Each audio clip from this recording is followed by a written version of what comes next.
আপোনাৰ নামটো? মোৰ নাম ধৰিত্ৰী ফুকন। আজি এক্সাম কেনেকুৱা হ'ল আপোনাৰ? এক্সামটো চাবলৈ গ'লে টাফ আছিলে অকণমান, যিমানখিনি প্ৰিপেয়াৰ কৰি আহিছিলোঁ নিজৰ বেষ্ট দিলোঁ আৰু। আচ্ছা, আজি কোনটো এছে আপুনি টান বা সহজ পালে আজি?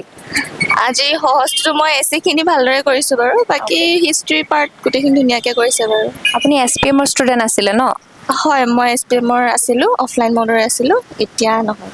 অ'কে, ঠিক মানে এনেই কমন পৰিছেনে কুৱেশ্যনছ আপোনাক যি পঢ়োৱা গৈছিলে তেনেকৈ ৰিভিজন হিচাপে?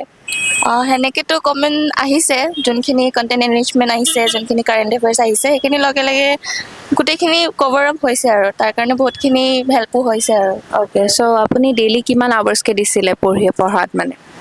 ক'বলৈ গ'লে মইতো এতিয়া ইমান টাইম নাপাওঁ, কাৰণ মোৰ জবো আছে, আকৌ মাৰ দেউতাৰ ফেমিলি, কিন্তু এনেই মই ক'বলৈ গ'লে 9-10 মান দিওঁ। কালিৰ কাৰণে প্ৰিপেৰেশ্যন কেনেকুৱা আপোনাৰ ৰিভিজনটো এতিয়া ঘৰে ঘৰে আকৌ এপাক চাম আৰু চাওঁ কি হয় কাইলৈ। আচ্ছা, থেংক ইউ। কালিৰ কাৰণে অল দ্য বেষ্ট আপোনাক। থেংক ঠিক ইউ। আছে।